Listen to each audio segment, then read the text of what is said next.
Okay, welcome everybody to Wall Street Reporter's next Super Stock live stream for January 13th, 2022. We are back with the VSBLTY Groupe, VSBGF, over-the-counter VSBY in Canada. One of our favorite super stocks that's already up.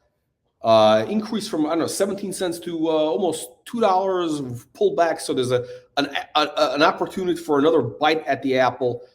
And possibly, it could be a 10x from here. So we're going to find out today. Guys, please ask your questions. We have a lot of people in the audience. I think we've got a lot of very smart people. So hopefully we'd have some great questions. And then you can decide for yourself if VSBLTY Groupe is going to be a 10x from here again. So with that said, Jay, let's start with the video intro here. Okay, just a quick setup as to what this video is. Okay. For some of the audience, there are a lot of people that are quite familiar with the organization's objectives and what our software looks like and how it performs. So some of that's a recap for those people. And of course, I didn't want to jump in and not share for the new people what we are and what we do and why we do it. And then the back half of this video is a little bit about some of the things that are fairly uncommon about VSBLTY. And my suggestion would be maybe not fully appreciated by some of the people that follow us, our participation in some unique initiatives. And then at the very end, I'm going to talk to you about something we're just now in the process of launching. So I'll just let her go. I'm going to jump into the pieces that I mentioned just a second ago, which is VSBLTY has these hidden value accelerators. I'm going to start with Austin GIS. We launched Austin GIS. Well, we joined Austin GIS in August of 2021, last year. It's, I guess, about a 6-month-old company right now. In Austin GIS are 5 equity participants. VSBLTY is one of 2 independent software vendor participants. Tech Mahindra, a $20 billion Indian SI systems integrator. HCL, a $17 billion Indian SI systems integrator, and a large semiconductor company. I'm told that they will quickly identify themselves, but they haven't at the moment, which is quite frustrating for me, but it is what it is. And they call the timing. I don't call the timing. And the objective of Austin GIS is infrastructure as a service, large infrastructure deals. The company's already in revenue. It's got a global reach. It's now doing business in, I think, 6 countries. Large project focus. The focus of that organization is 200 million plus. As I said, it's already in revenue. And the critical piece about Austin GIS, 2 important critical pieces. Number 1, we're a 10% equity participant. And secondly, we have an exclusive deal with them where the product is, where the delivery methodology is retail or security, it's exclusively our licensed fabric. A little bit about what Austin GIS is doing and focusing on, just because people don't have an appreciation for this. I wanted to take a moment or two to share with them. These are the infrastructure pieces that Austin GIS is doing. And again, the focus is on very, very large deals, significant pipeline growing at the moment, and some examples of how they would deploy. The idea here is Internet of Things, or IoT, consumes capital dollars, but many entities that are interested in IoT infrastructure, some examples here, can't afford that infrastructure. So the idea is that Austin GIS brings banking relationships and brings software solutions and systems integrators. The system integrators are critically important because they are the deployment capability. As a reminder, so for some of the people that are following the company's momentum, Tech Mahindra is the deployment partner for us in the Winkel Media deployment, which is the AB InBev joint venture in Latin America. So you can imagine that in other deals of equal complexity, the availability of not 1 but 2 systems integrators with a combined employee headcount over 300,000 people, those are critical elements of delivery model, and that's why they're critically important. The second sort of not well understood component of the VSBLTY business model, in my opinion, is Radar USA. This is an entity that is now growing here in the US, is already in revenue as well, with multiple contracts under their belts. The basis of the creation of the company is 2 foundational licenses.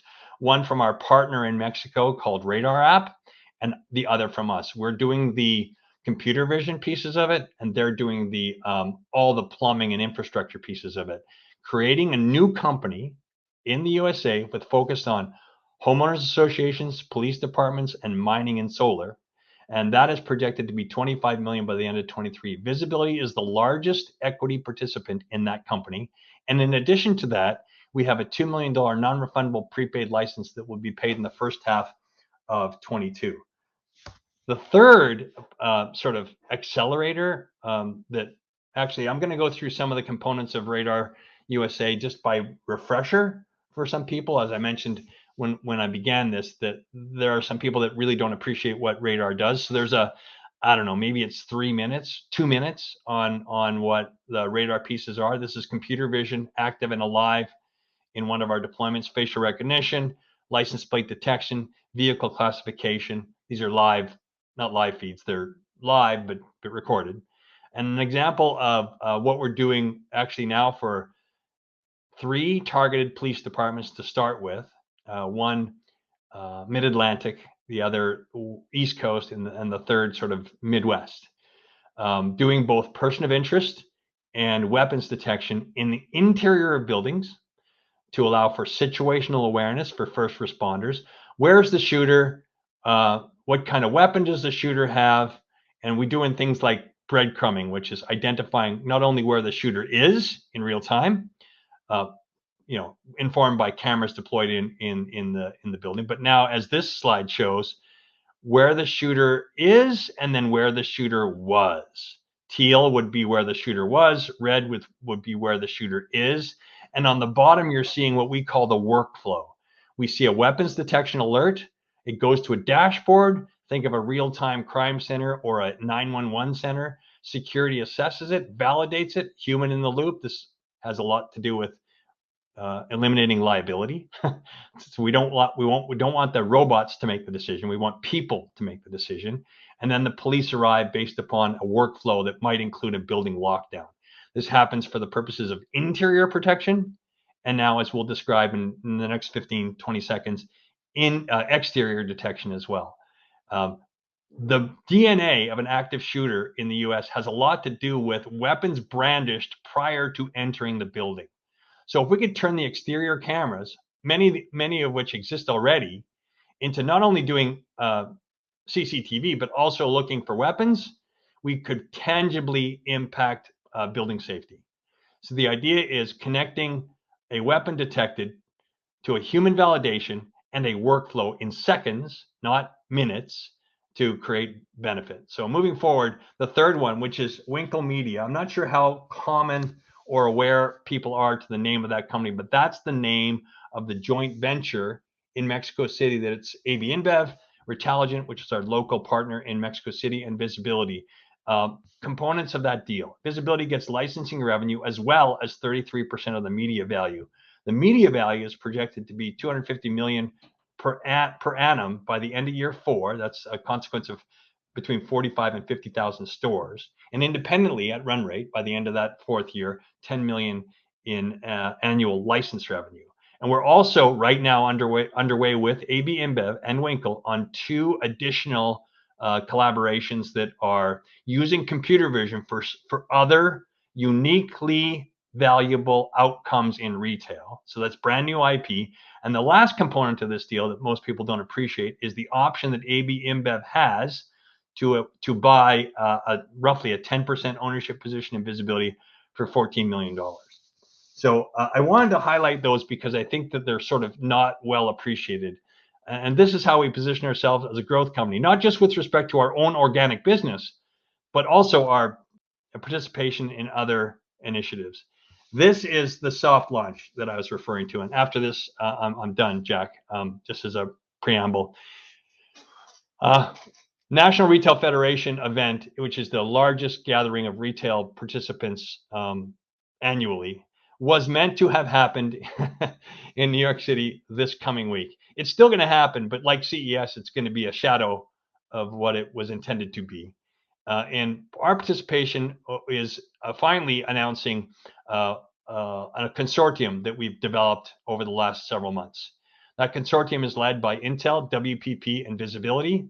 And we've done two things in preparation for this. There'll be a series of soft launches, some social media, but most importantly, there's this creation of a metaverse virtual store. And if you can see the QR code in the lower right-hand corner of this slide. If you scan that QR code, it'll take you to a place where you can download the app on whatever form factor you have. And in addition to that, you can get a 50-page white paper that was co-authored by the 3 participants I just mentioned and several other consortium members. Why is this important? This now, for the first time, puts us in a place, and the company we're keeping is I'm very proud of. And we always knew that the store as a medium idea and concept would really really catch fire when that consortium was put in place. It's now in place. And over the next several days, it will be formally deployed. This is what I might call a soft launch. If you can go to storeasamedium.com, you can pick this up. You can scan the QR code. You can pick it up that way. And what you'll find is not only are our partners talking about the store as a medium, but VSBLTY's unique role within it. And interestingly enough, also AB InBev's role within it as well. So for the first time, we're getting AB InBev to talk about the strategy of the store as a medium and what their expectations of it are. So we're really excited about these set of materials. As I said, it's going through soft launch today. It'll go through formal launch in the days preceding NRF. So that's what I wanted to share, Jack.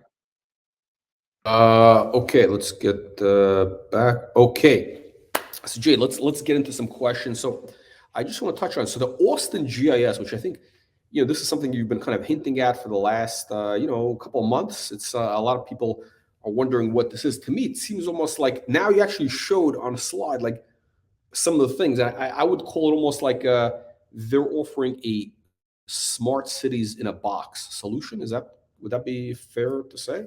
Yeah, I think in addition to that, it's smart city in a box, fair enough, but retail analytics in a box, security solutions in a box, all of this financed as an infrastructure, as a service offering.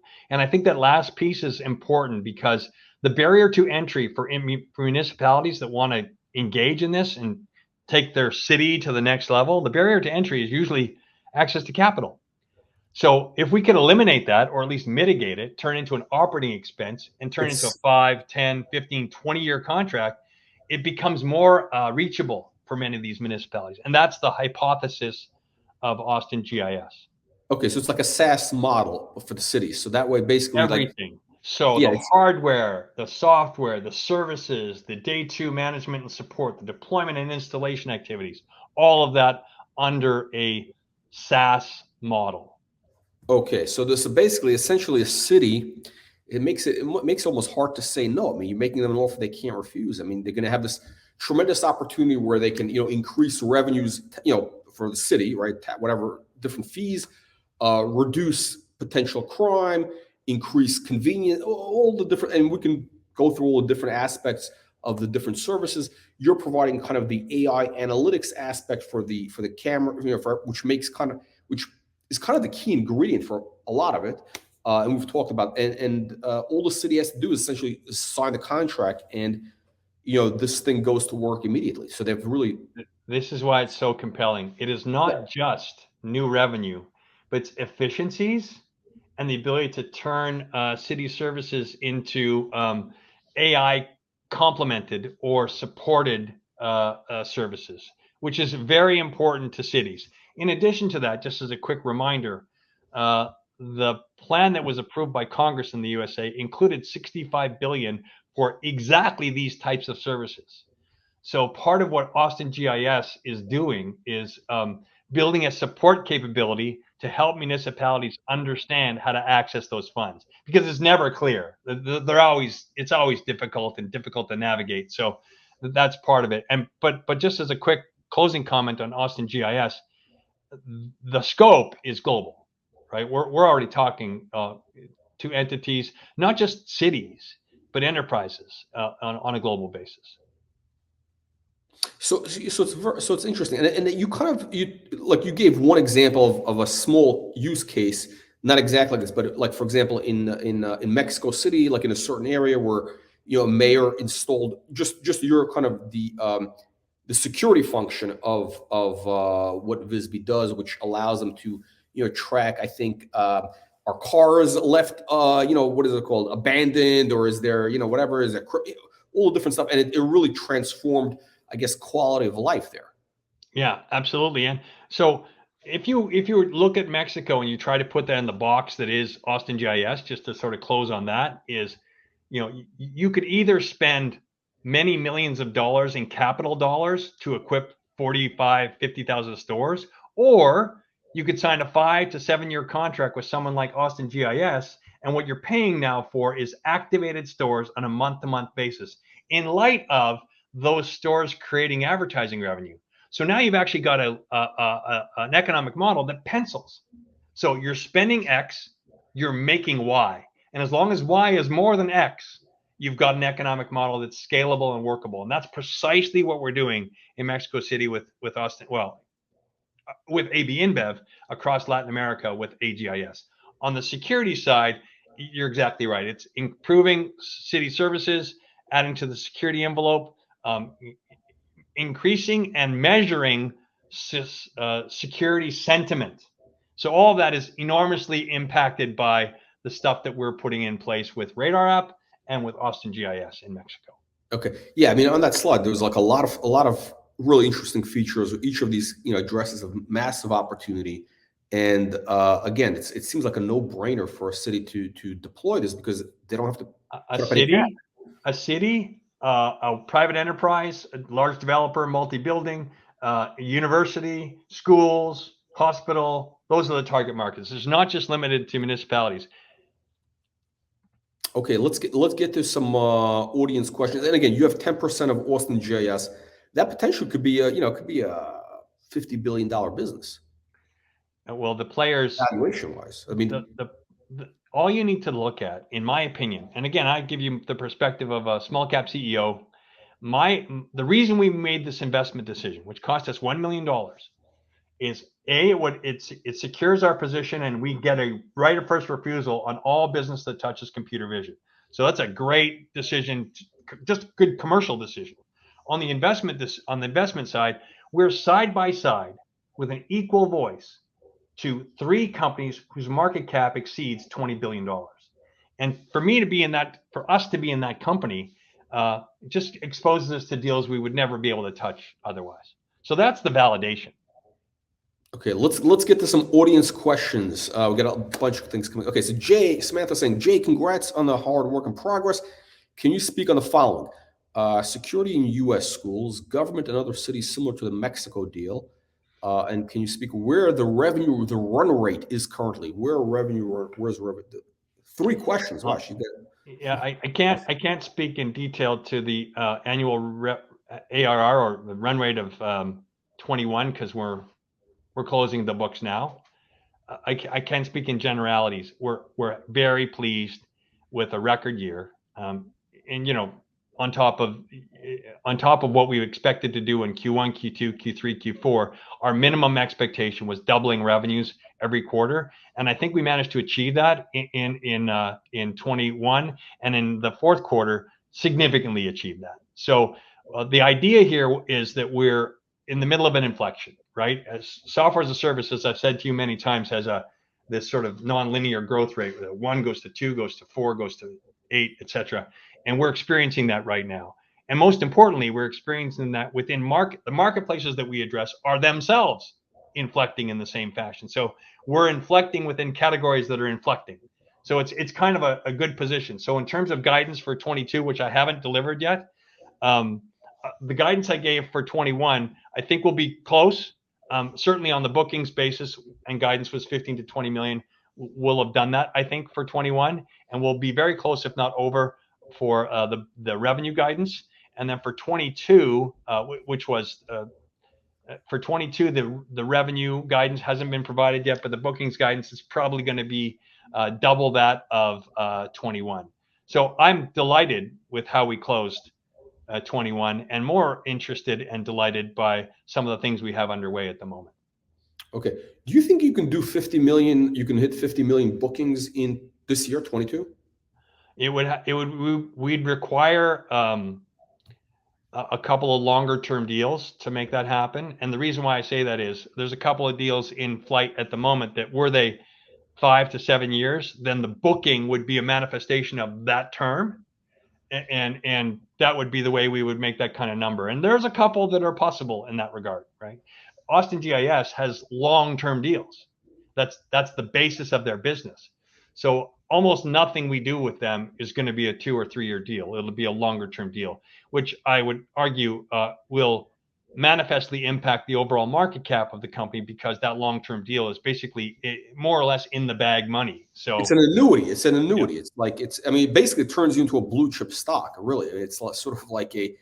I think we talk about Brookfield as one of these players in that space. This, infrastructure financing and things like that.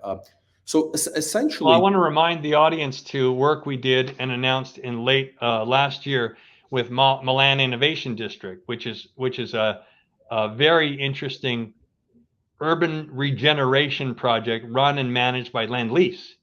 And our relationship with Lend-Lease is advancing and getting strategic, and Austin GIS is part of that conversation. So I'm not projecting where that'll go, because you never know. Negotiations are what they are.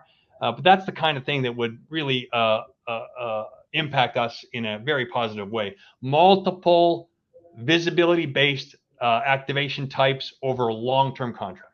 Okay, so let's say even in a I don't know, I'm going to throw out a number, but like in a small city, one of these contracts might be for like, I don't know, let's call it 20 million a year, and your portion might be 2 million a year.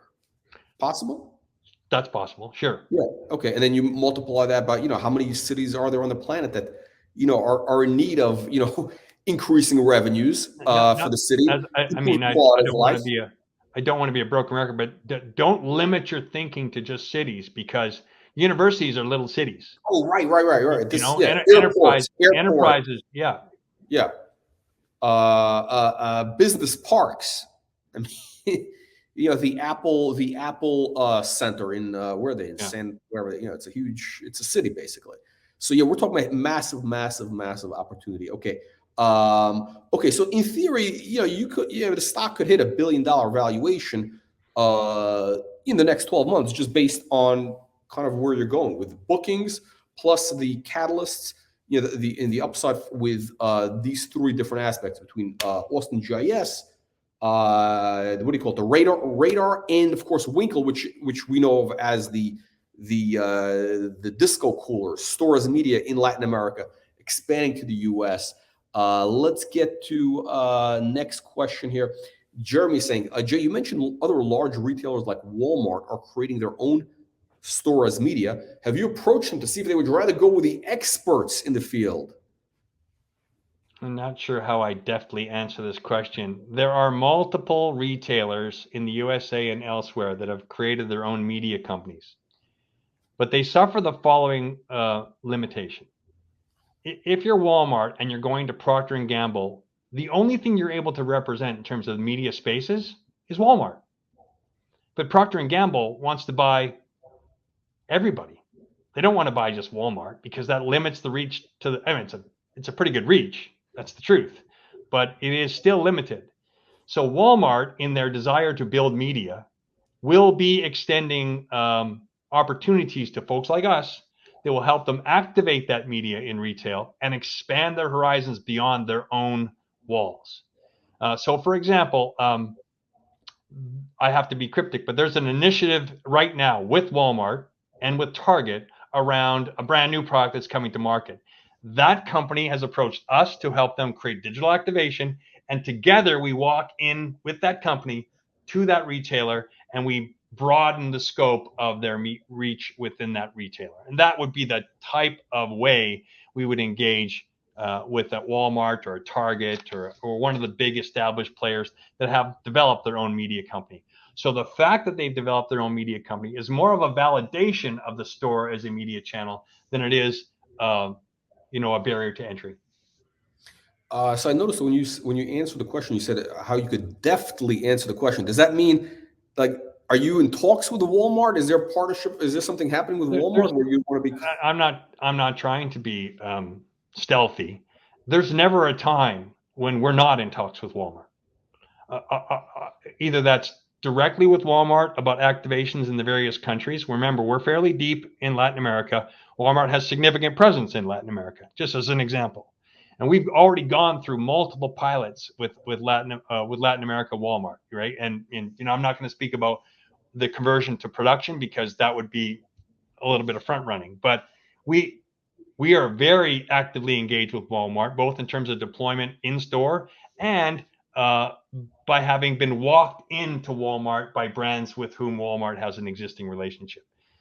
Large beverage companies, with whom we do a lot of business. The largest order we took in the fourth quarter was a very well regarded and well-known beverage company. So that's an example of the type of thing that would allow us to be more strategic to Walmart, as an example. Okay. So yeah, let's keep going. We got a bunch of questions, and I'm going to ask you my questions at the end. So I want to get to the audience questions first. We got a bunch of good ones here. Jeremy's asking, can you elaborate on the consortium with Intel and WPP? I can. There'll be more to come in the coming days, and I would encourage anybody who got the opportunity to download that QR code to go and look there, because there's more data there. It also identifies the other consortium members, which I think people will be impressed by, or go to storeasamedium.com. But really quickly, if you understand what's in it for these big agencies, and WPP is the largest agency in the world. So you might ask yourself, what's in it for them? Why are they interested in advancing this novel concept of store as a medium? Well, because they consider themselves to be at risk. If you look at their biggest revenue, or one of their biggest revenue spots, it's in media purchasing, media buying. And if you look at our momentum in Latin America right now, which is fairly pronounced on the media side, how successful we are being in getting brands to buy presence on the network that we're building, those brands are now directly engaged with the network owner, us, in deployment of advertising. Well, that removes the media agency from the conversation. Well, that media agency is WPP. So when they get removed from the conversation, they view it to be an existential threat. Is this the beginning of the end? Or can we continue to play a dominant role in advising our large brands, Coca-Cola, Unilever, etc., on how to buy and what's the strategic way of buying media? They don't want us to develop a relationship with the brands. Because they would be disaggregated if that was the case. So, or disintermediated, I guess is the proper word. So that's why they can't let this marketplace take off. Remember, BCG, Boston Consulting Group, says this marketplace is worth $100 billion over the next 10 years. It's the most important media channel since the internet. Store as media. Yeah, this is the next big thing. This is the last frontier. So the WPP cannot be on the sidelines, nor can Publicis or Ogilvy or any of the major players. They cannot be on the sidelines as this channel fortifies itself. Jay, we got about 30 questions. Today is gonna be like a town hall format. We're just gonna ask you audience questions. Okay. So Frank is asking, saw a video on LinkedIn a while back showing the coolers, the disco coolers, as I recall them, I think in the Northeast US. It appears to be a VSB employee that shared the video. Can Jay comment? Yeah. Is this Austin GIS or is it your Modelo? Guerrilla marketing, I guess. So that we rarely do retail deployments with Austin GIS, save and except what we're doing with them with AB InBev. So I don't think, at least domestically at the moment, we're not looking at significant pipeline with Austin GIS in retail. Possibly as we evolve, but not at the moment. So if you're seeing an activation, I think that particular one might have been Penn Station. That was deployed through one of our other partners. If you think about who our partners are, the largest partner that has a long-term strategic relationship with Coca-Cola, as an example, which that deployment was, is Westrock. And Westrock is, I believe, the supplier of the year 3 times running, year over year, with Coca-Cola. And our relationship with Westrock, though 3 years old now, is getting significantly more strategic because of the demand coming from companies like that. You know, Jay, I think the common theme, the common thread kind of running through the whole story is you're really able to leverage these. I mean, there's some tremendous relationships with these blue chip companies that have existing relationships with all these key markets. So like all you're really doing is supplying this, this AI, your AI technology, and you're kind of leveraging their whole infrastructure, all their things. So it's, I mean, it's Well, it's pretty so impressive. let me respond to that. So, because just in case any of my staff sees Yeah. this, it's not all we're really doing is providing the AI, because they would be offended by me validating that assumption. I think what we're doing more accurately is, and this is Technology. I not, mean, yeah, we're technology. providing the subject matter expertise, which is ridiculous. We're guiding the large S&P component company, as an example, to opportunities, and we're helping them think through the strategy, which I know sounds obscene and maybe even outlandish, but the truth is that's exactly what's happening. We have to bring these old school companies into today, and digitization and digital transformation requires that of us. So, and we're finding ways to extract monetization out of that exercise. So we're not just a SaaS company, we actually getting other benefit as the subject matter experts. So, and that's part of what maybe the big change that we're going through right now in visibility. We're adding 14 headcount just in the first quarter, because the process of the company is now putting so much pressure on the people that are driving these engagements that we need to add more people. Otherwise, we risk failure of execution. So I don't have a problem with that, because I'm not a guy that wants to add headcount that's disconnected to revenue. All these people are connected either directly or indirectly to revenue objectives, and that's how I can come. That's how I'm at peace with it, right? Because we're excited about some of the opportunities we're being given, and not willing to suboptimally execute. Okay, so it's kind of like essentially you're almost like the McKinsey of you're adding this value add in terms of help making this whole thing work for them between the AI, the technology Sure. deployment. Yeah. Yeah. I think For that's right. And the Sora's media, digital transformation. the white paper that I reference is a 50-page white paper, which goes through the entire industry and talks about the major inflections and our role, in addition to the role of others, within that ecosystem. Why is it going to work? Who are the players? And what's the narrative and ROI around the exercise? And that's why I'm fascinated by it. It's going to take a consortium. And that's Yeah, the litmus test. no, but it's very interesting because you've kind of wedged VSBLTY into all these different things, which where all these guys are really maybe I shouldn't say this, but they're all doing the heavy lifting, I think, and essentially you're providing the IP and collecting this essentially a gross profit royalty and all this. It would surprise you. I'm not saying that you're wrong, but it would surprise you that how strategic we must be in these engagements, and how much of a thought leader we are in these engagements. It would surprise you, because when you look at the list of companies, which people can go and do it at storiesmedium.com, not one of them is small. They're all mammoth companies. And the idea that we're guiding as the spiritual leader is kind of insane, but we have this unique role to play. And, for the time being, because we benefit as this marketplace as a generality inflects, we're going to continue to invest in that exercise. Chris asking, can we see a PR on the security deal you mentioned with a sovereign government? What's the status on that? If it's always a difficult one, because this particular sovereign government has made it very clear what they wish us to say and what they don't wish us to say. So yes, I think we'll see that in Q1, but just be prepared for it to be slightly cryptic. We do owe our shareholders disclosure, and I'm a big proponent of that. But on the other hand, I will not risk the equity of our shareholders, or the value of our shareholders, or the value of the company by being a cowboy. So it will get out, but it might get out cryptically. Mark is asking, I think this is related to, okay, so Austin GIS, at some point, I think there's a possibility for this to be a publicly traded company. Well, and maybe I am on the board of directors. I have heard no conversations around public IPO for Austin GIS. I believe Austin GIS, which by the way has an interesting restriction on its resale. The parties at the table right now, in particular one, have a unequal right or inequitable right. They have a right that others do not have to buy the company back, to suck it back in. So I expect that's the more likely exit path, which at the end of the day, I'm okay with as long as we retain our 10% equity participation. Okay.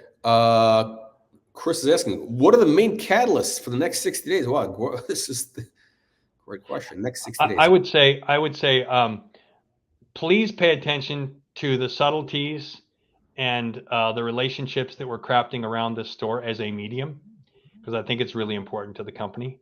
That narrative is beginning today and tomorrow and will extend over the next little while. We're fortifying our partnerships in that area, and some of the partners you'll see listed again at that URL, storeasamedium.com. You'll see that some of them we haven't announced any kind of engagement with, so we're working on those. I think we've got some security deals in Mexico City. I would say this with comfort that we deployed in the month of December alone with our partners. We deployed more than 3,000 cameras just in that month. 3,000 cameras in 3,000 cameras in 1 month. Yeah, that's a huge number. A huge number, and we're surprised at ourselves actually. And that honestly, that credit does not go, at least not directly to my staff. It goes to the on the ground staff, and then our guys were working all-nighters to make. That's the thing. I mean, because of the partnerships that you have, they do all the physical. I mean, in other words, you have a very asset light. It's everything is partnership. So you have these guys who already have the infrastructure. They're doing the work. That's why they're able to scale. That's true. I would tell you that my guys in California would say, "Wait a minute, we stayed up awful late a few times," but yes, they do most of the heavy lifting. And I guess the last thing in terms of what can we expect in the next 30 to 60 days, we're very proud of a couple of international partnerships which we'll be announcing soon, and both of which will go almost immediately into revenue. So I'm really delighted about that, and more to come on that. Okay, so the 3,000 cameras, just to clarify, this is for the radar-related deal in Mexico? Right. Okay, that's actually that's a big number. So, because I think people probably in the back of a lot of people's heads are thinking, "Hey, it sounds good on paper. Can they do it?" But this is that's a lot of. One was a brand new county, and the other was an existing customer that added more cameras. So it's good on both ways, right? It's a validation, or it's a reorder, if you will, and a greenfields opportunity. It's a double validation. Okay, so you have a reorder. That's number one. Number two is that you get this a new deal, and the fact that you can actually get this done. Because again, one of the things people were asking is, hey, can these guys scale? Are they just putting out press releases, or can they actually scale a real business to go? Well, I mean, you got to be $1 billion. I get it, and I'm an investor too, and I have exactly the same observation. But the reality is, software as a service grows month over month. So we don't announce a $30 million deal because we closed a camera network worth 10,000, 15,000 cameras. We grow our business on the basis of $5 to $10 per camera per month, depending upon the inference logic that's running on the camera. So even 1,000 cameras deployed in the month of December, just to make it up, is between $5,000 and $10,000. So we're not talking about something that has enormous impact. But if you take the TCV, the total contract value of that contract over 3 years, 5 years, 7 years, now we're talking meaningful revenue. And that's also more cities, other places. Right. You could layer on additional services. So now it's not even $10; it becomes $30. There's a lot of once your foot is in the door with these, it's like it really becomes right, because inertia is your enemy, and then inertia is your friend. Right? You overcome the inertia to get in, but then once you're in, then the disruption associated with your removal is just too much for many people to overcome. Yeah. John is asking, what's your relationship with Microsoft? To see that they have been added to the partnership tab on VSBY website. We like Microsoft, and versions of our product consume Microsoft Azure, And if you follow Microsoft at all, you know that everything Azure. Microsoft has done a really kind of a remarkable job turning their company from a one-time revenue company to a recurring revenue company. And an example of that is Microsoft Azure. We pay them an enormous amount of money every month to have our system's running on Microsoft Azure. So we're considered to be strategic to them mostly because our product is architected with Azure in mind. They're enormously poor, in my opinion, on optimizing channel relationships, but we've recently added a former Microsoft person to perform that role for us, and that's why I think you're seeing the profile steadily rising. I'm skeptical because I know Microsoft is relatively poor in end user engagement, but if we can find a way to motivate them, then we will do so. Having said that, they would probably sit on the second tier of our partners as opposed to the first tier. But the opportunity is to take them from a second tier to a first tier. They appreciate what we do. It's completely unique in terms of their ecosystem. So I think we've got an opportunity to rise in profile and in importance to them. Okay, so we were just talking about, in Mexico City, right? You're doing the camera deployment. I think one thing that's been kind of talked about, mentioned, is India, right? Like India has a need for kind of what you're doing, very similar to Mexico, right? I mean, what's anything happening there? India is a strategic country to us and important to us. And, I think that we've got a couple of opportunities that we are pursuing in India, which may or may not manifest. But, it's very similar to Latin America in lots of ways. The retail landscape is, I'm going to turn into a shopper geek for a moment, but traditional trade versus modern trade. And probably people understand what that means. Traditional trade is all of Latin America, almost all of Latin America's traditional trade, mom and pop stores, small footprint, owner operator. India is exactly the same way. Mom and pops, 9 to 15 square meters. That's 30 to 40% of all retail commerce in India. And we have a unique value proposition in traditional trade. Having them turn their stores into media used to be a place that only the big boys can go, but our Latin American experience has manifestly shown that we can take that model to mom and pops. And if we go to India, it's using those learnings to get there. Okay. Tony's asking, has COVID tripped up your goals or timelines with these verticals? Yeah, COVID had two 2021 impacts for us, and could possibly have similar impacts for us in 22, although I think we've done a good job in navigating it. The first impact COVID had for us in 21 is supply chain. Probably 4 times we had to stop installations in Modelorama and Latin America because we ran out of stock, either displays or compute or cameras or sometimes all 3. And that we have Intel as a partner who are sort of bullying and navigating the supply chain for us. And that's enormously valuable. And we wouldn't be in the position we are in now in terms of number of stores deployed were it not for them. But it was a problem. And an example is, for a large beverage company, we had products sitting in a boat off of Long Beach for 71 days, just waiting for port. So that kind of thing has manifest impact and cash flow impact, in terms of credit terms and that sort of thing. So yeah, we've been impacted. That's one way. And the second way is bringing Tech Mahindra up to speed in installations and management. There's probably 70 people that we had to bring up to speed just in Mexico alone. Navigating train the trainer, which is training somebody smart and have him train or her train other people, was impacted because you train a guy or a gal and then they get sick. And so it's had enormous impact for us. But I think all in all, I'm pretty delighted with how we've exited the year and feel comfortable that we'll continue to meet our metrics. Great question from Chris. What kind of revenue deals can we expect in terms of the electric charging stations? I don't know, Jay, maybe you want to just kind of address like how, what are the applications, why somebody would want to use your technology, how they're using it. And this is a massive, this is going to be the new gold rush, electric charging stations. We already see ChargePoint, Blink, those stocks are going crazy. All they need is now your AI they did for the, you know, Well, charging station as media. Forgive me for the redundant reference, but that store as media app that I referred to includes how we activate with EV charging stations. So let me just give you the crib notes version. When you go to an EV charging station, you're either there for you're there between 15 and 30 minutes. And at least now, right now in the current marketplace, we know who you are, because there's an enrollment process, right? It's either you identify that by credit card, license plate recognition, whatever. When you go to a charging station, your identity is known. When your identity is known, we can laser target ads to you.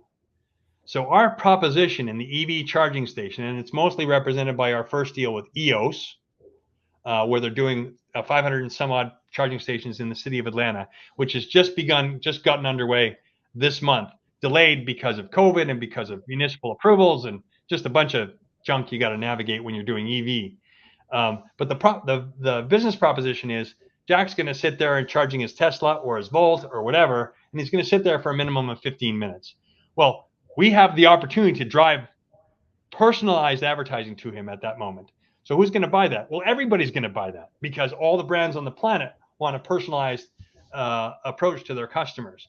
So we got dwell time working in our favor. We got personalization working in our favor, customization working in our favor. And because we've got computer vision, we can tell when Jack left his car to go to the restroom or to enter the store. And there's other metrics we can use to sort of double down on the value of Jack as a single impression. So we know that an EV charging station is a dodgy or sketchy economic proposition. But when you add digital display, you take it over the top in terms of its monetization abilities. Not everywhere, but in most places, right? If you put a charging station in, at mile 50 of Route 66, and there's nobody else there, it's not going to be a valuable advertising space. But if you put it at a 7-Eleven in 4 slots, and that 7-Eleven sees 4,000 visitors a day, that's a super valuable platform. So that's our proposition. We've got that going not only in Europe, but in the USA, but also in Latin America as well. So I expect more from that. It's a business development initiative at the moment, because we're still sort of finding our way, but it is a very compelling opportunity. I would think that essentially that the VSB, this technology is going to be the key. I mean, to making any profit in EV charging. Basically, is this the security ad component essentially is so you're going to have to, I don't know if you can choose size who you're going to go with, whether it's a charge point or Blink or whoever, or you're going to be a arms dealer to everybody. But this is going to be like an essential thing for them to really. I understand it to be critical. I was meeting with the CEO of a large incumbent utility in Europe. I don't know, maybe October, and he told me that they had deployed, I think, 3,000 charging stations, with 100 charging stations incorporating 60-inch digital display, which is sort of our story, right? And the only charging stations that were actually making money on a month-to-month basis were the ones that had digital display deployed. So that's not you can't extrapolate that across the marketplace, but it's an interesting anecdotal validation point. And so we're looking right now, we have a dedicated executive who's responsible for this category.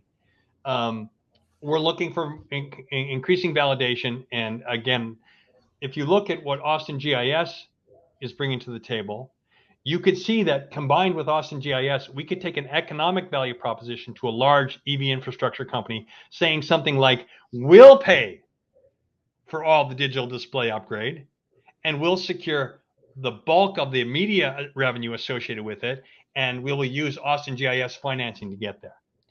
So it's okay. So now I understand how this Austin GIS fits in. So one of the things that Austin GIS can also do is, are they in the electric charger? Can they set up charging stations? No, they're purely a tech stack company, or tech stacks multiple, and the financing that goes around it. Okay. So in theory, a place like, let's take a place that wants to be like a very green, whatever, let's call it, I don't know, LA or whatever. LA doesn't have any money, right? So Austin GIS goes to them and says, hey, we're gonna put up these cameras, all the stuff to basically make you a smart city, to cut down on all the crime that's going crazy right now there. and of course they love the EV, the charge. I mean, this is a big thing. So and of course they're going to have to and this is where you fit in with the ads on all the EV charging stations and the security and everything else. Again, we're still seeking broader validation, but the early returns look good. I mean, the early numbers look really good. And I think you'll see us in Q1 do something with some large convenience store base that are interested in the EV idea. 7-Eleven? So, in that category. Okay. So very interesting. Okay. I mean, in theory, another aspect of the VSB story is essentially, if anybody wants to play the EV boom, they can buy, one of these charging station stocks, or they could just buy VSB because it gives you the same exposure essentially, but with more diversification and better margins. Because I'm not, just to conclude on the EV story, I'm not suggesting that 100% of the EV charging stations across the footprint of the US will have augmented digital display. But the 30% that are in high value, or the 50% that are in high value locations, will absolutely have digital display. It's a no-brainer. Now, the question here is, will we be that digital display? And so that's why we're engaged in the business development activities now, not only with direct retailers, as I mentioned a second ago, but also with those that are doing and building the distribution networks. That's probably the more intelligent place to go because it gets you the scale. We got a lot of questions. Jay, you have time?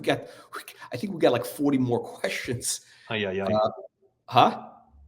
That's a lot. I don't know. We got a lot of questions. Let me see if I can jump through it. It's hard to edit them. Okay, so let me see if I can. I'm trying to understand this question. What are what other business opportunities can you get from these large camera networks? What else can you leverage from these? Location data, car data. When we get mobile attribution, not to get too much into the weeds here, but when we get mobile attribution, we can identify that a 25-year-old male is in a location. And if in addition to that, we can get mobile attribution data, which is anonymous mobile ID, then not only can we know that that person is at this location, but this is where else that person was. And that's the mobile ecosystem as opposed to our ecosystem. But when you combine the fact that Jack's at a Modelorama at 2:45 in the afternoon buying Corona, and his day was at this location, this location, this location, it's a really valuable consumer data. Okay. Jason asks, can you give an update regarding execution of Modelorama installations? That's the disco coolers, right?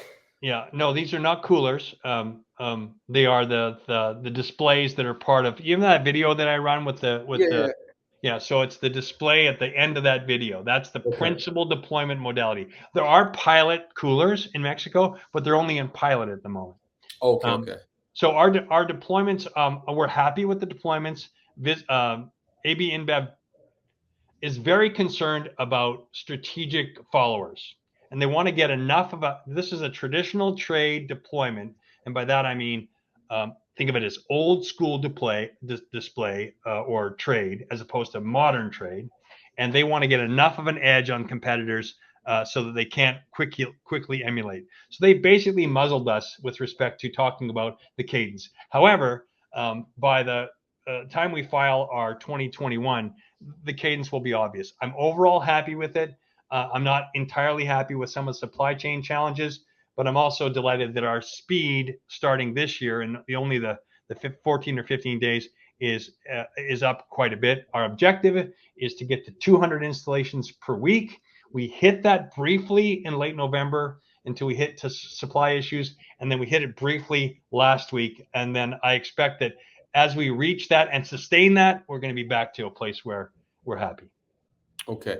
A really interesting question. Samantha is asking, can you speak to the value for VSB per camera added to the network? In other words, every camera, what's the value of the camera because that increases the value of the network. This is the traditional, the whole internet model, right? Okay, so I'm going to answer the question in two ways. I'm going to answer it with respect to most of the retail applications, and then on the security side.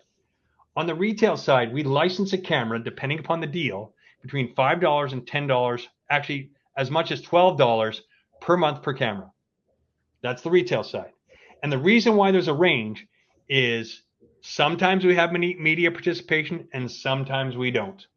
So where we have media participation, we discount the license because we want it to grow, right? Because if it grows, it has more value on the media side and there's more dollars there. On the security side, we have a base license, which is between $8 and $10, and then we charge per algorithm. So if there's a license plate detection algorithm, that's an additional $2 or $3. If we have a zone crossing algorithm, identifying when people move from a non-restricted area to a restricted area, as an example, that's another $3. And we add up the algorithms that are deployed on the processor, and we make money per algorithms on top of a base licensing model. That's the best way to answer it. Okay, so but I'm thinking it from like the strategic overview, like the camera, for every camera that comes onto the network, that's probably worth X amount of dollars for the enterprise value. I'm thinking of like, yeah, you're going at the value proposition from a different perspective. I'm answering it from a licensing perspective. These are the hard dollars we get when we deploy a camera. But then you ask yourself more generically, what's the value of the camera and the data that camera collects? Right, the data. That's almost impossible to properly quantify at this moment, but certainly more. Will you become profitable in 22? We almost got there at the end of Q4 on a month-to-month basis, but yes, I expect we will be. I'm not going to, at this point, project a date, but on a month-to-month basis, I expect we'll turn the corner in 22. Okay, let's see if we can just do one last. Okay, okay. Here we go. Last question. Save maybe this is the last question. Okay, in your opinion, what's the major catalyst for VSBLTY? I think I picked the wrong question. I'm not sure. This is like an open-ended question. I don't know what this means even. Jay, you want to take a shot at this? What's the most important thing that you have in the pipeline right now, which could drive the stock? Maybe that's what this guy's asking. Is it the security? I think that this might be disappointing to maybe you're looking for a different answer, but the most important thing that we spend time on every week as an executive management team is maximizing the AB InBev deal. Were we to do nothing else, we're 3 or 4 times the market cap we are today if we get that thing to its maximum potential. So I'll tell you the truth, we're doing other stuff for sure, but that is an enormously important focus of the organization and probably has in the neighborhood of 9 to 10 people who do nothing but focus on that deal. And I defend that because, that deal on an annualized basis is somewhere in the neighborhood of $50 to $70 million for us when we get to full run rate. So I defend us focusing the time on that. And if we execute the way I believe we can execute, the manifest spinoff is going to be significant and will be significant. It's happening now. Okay, so the main priority for the company, I mean, because we talk about all these different growth initiatives, but the main priority where the real money is going to be made in the short term or whatever it is the Modelorama deal.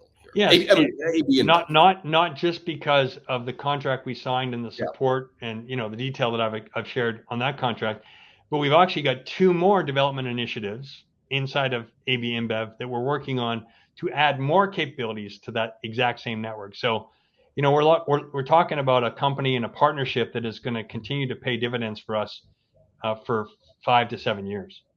Okay. So bottom line is there's enough catalysts in the company right now in place which could result in $1 billion plus at least $1 billion plus valuation in the next I'm just going to say in the next 12 months. If we execute and we optimize the deals that we have in the bag now, then we're in for a significant value growth. Yes. Okay, and that note, Jay, I want to thank you. Thank you, everybody, for the great questions. We'll see you all in the next live stream. Thank you.